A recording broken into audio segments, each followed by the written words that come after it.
Pelajar-pelajar, kita teruskan pelajaran kita. Sekarang ni kita berada pada soalan jom cuba 13.3 muka surat 289 soalan nombor 5. Dalam buku teks tu soalan dia dalam bentuk ayat yang panjang, tapi cikgu dah ringkaskan, cikgu dah lukiskan. Inilah keadaan dia. Keadaan di mana ada 3 kotak oren. Kamu baca nanti dalam buku teks. Ada 3 kotak. Satu kotak ada 30 biji. Maksudnya kita ada jumlah keseluruhan 90 biji. Kemudian maklumat yang dia bagi lagi, dia kata 10% daripada jumlah oren ni busuk dan selebihnya tidak busuk. Okey. Sebelum tu kita keluar sekejap daripada soalan ni. Nak cerita pasal peratus tadi. Contohlah dalam kelas kamu ada 30 orang pelajar. 30 orang Di kotak biru ni tak ada kena-mengena dengan soalan ni. Just nak terangkan peratus. 30 orang. Biasanya dalam peperiksaan ada 2 keadaan. Lulus atau tak lulus. Lulus tu lulus ke atas lah. Sama lulus ataupun dapat grade A, B, C ke atas Dan sebaliknya gagal. Yang lulus, gagal. Contoh bila peperiksaan, habis saja peperiksaan, cikgu bawa kertas kamu dan cikgu umumkan, cikgu beritahu 50% pelajar lulus, 50% pelajar gagal. Contoh 50% lulus, 50% gagal. Sebab keseluruhan total mesti 100%. 50 jawapan dia 100%. Macam mana nak dapat nilai dia? Apa maksud 50%? 50/100. Apa maksud kat sini 50%? 50/100. Okay, nak dapat nilai berapa bilangan pelajar tu? Kata 50% lulus, 50% gagal. Nak cari bilangan dia, darab sahaja dengan jumlah. So kita akan dapatlah bila kita tekan kalkulator, potong, kita akan dapat sini 15, sini juga 15. Okey, itu berkenaan dengan peratus. Baik, kita tinggalkan contoh tadi, kita kembali kepada soalan asal kita. Maklumat yang diberi adalah 10% daripada buah oren ni adalah busuk. Kalaulah 10% yang busuk, maksudnya yang tak busuk berapa? 90%.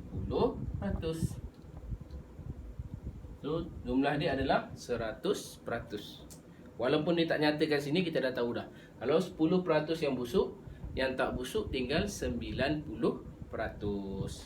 Okey, apa soalan dia? Dia kata kebarangkalian mengambil oren yang tidak busuk. Ni cerita 2 perkara je. Sama ada yang busuk dengan yang tak busuk. 2 perkara sahaja. Baik, sebenarnya soalan ni mudah. Tak perlu pengiraan panjang, tak perlu kamu nak hafal formula dia, tak perlu kamu nak masukkan nilai dalam formula. Tak perlu. Hanya masa tak sampai seminit dah boleh selesai soalan seperti ini. So jangan buang masa. Pastikan kamu tahu teknik kalau soalan keluar seperti ini.